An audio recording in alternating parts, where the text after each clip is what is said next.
From AccuWeather.com, this is AccuWeather Daily, a brief host-read article. It's weather news in a nutshell. Well, a clash between winter and spring will unfold starting next week as an active storm track sets up from Texas to the Great Lakes. Multiple storms riding along this corridor will bring rounds of rain, thunderstorms, and the potential for severe weather across parts of the Plains and Mississippi Valley into early March. Now, while the pattern may ease drought in some communities, it could also trigger flooding in others. After more rounds of snow and ice sweep from the Midwest to the Northeast into the early part of next week, the storm track will shift later in the week. A pronounced southward dip in the jet stream will develop over the western U.S., while a northward bulge builds in the east.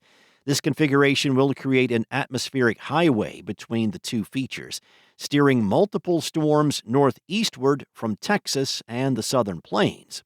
This pattern will allow warm, moist air from the Gulf to surge northward across much of the plains and Mississippi Valley. As storms move through, they will tap into that moisture while colder air presses in behind them, leading to repeated rounds of downpours and thunderstorms. AccuWeather's Joe Lundberg said that the setup will be favorable for rounds of severe weather from Texas and Louisiana northeastward into the middle Mississippi and Ohio valleys. The scope and intensity of the severe weather will depend on the strength and timing of each storm system. Each system could behave differently. Heavy rainfall from repeated thunderstorms could lead to localized urban flooding, but the risk of widespread flooding across the south-central states remains low for now, given the significant drought gripping much of the region. In fact, moderate rainfall would be largely beneficial. However, as subsequent rounds of rain occur, that risk is likely to increase. While the central states turn wetter, the southeast may receive limited rainfall next week. A high-pressure system building over the western Atlantic and extending into the southeast will act as a buffer, deflecting heavier rainfall away from the region. Recent dry weather has caused drought to spread across 100% of Florida, with the U.S. Drought Monitor saying that 67% of the state is experiencing extreme drought. Following some short-term rain to end the week in parts of the southeast, there may be few opportunities for additional rain through much of the first half of March. Drought conditions may worsen, and the risk of wildfires may increase in the long range as a result in the southeast. How consistently warm air reaches the northeast in March remains uncertain, as an atmospheric blocking pattern near Greenland may develop. This setup will cause some cold air to push back into the region at times, but the pattern will also bring periodic warm-ups to the upper Midwest and the Northeast. Now, if these thaws coincide with rainfall, the risk of ice jams and river flooding could increase next week. Some of the heaviest rainfall in months across the Mississippi Basin, combined with snowmelt in parts of the Plains and the Midwest, will cause water levels to rise along the Ohio, Missouri, and main stem Mississippi rivers in the coming weeks as well.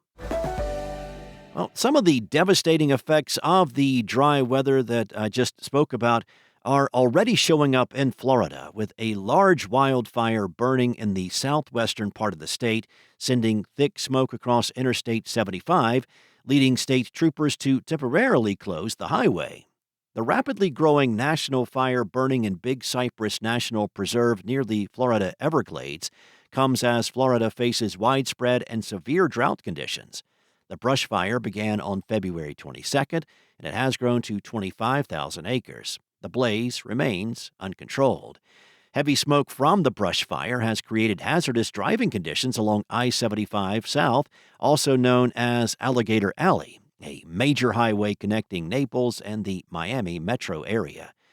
Florida Highway Patrol closed parts of I-75 between Collier and Broward counties on Wednesday around 9:30 p.m. after the national fire sent smoke pouring across the highway, causing extremely poor visibility. The Collier County Sheriff's Office said the highway was back open about 4 hours later. Florida DOT traffic cameras showed reduced visibility along the roadway, and the National Weather Service in Miami issued warnings for drivers traveling along Alligator Alley, and the Tamiami Trail throughout the week. Florida's wildfire season is off to an early start, fueled by persistent drought and dry vegetation. Last year, the Florida Everglades and Big Cypress National Preserve experienced the worst drought in 13 years, with parts of the Everglades drying up completely. With no widespread rainfall in sight, AccuWeather long-range forecasters say the wildfire danger is expected to remain elevated across much of Florida. Officials urge residents and travelers to stay alert for rapidly changing smoke conditions, reduced visibility, and possible road closures. That's all for now. You can find regional forecasts and science-based articles at AccuWeather.com. And for your local forecast at your fingertips, download the AccuWeather app. Enjoy the rest of your day. Be safe. I'll be back tomorrow with more from AccuWeather.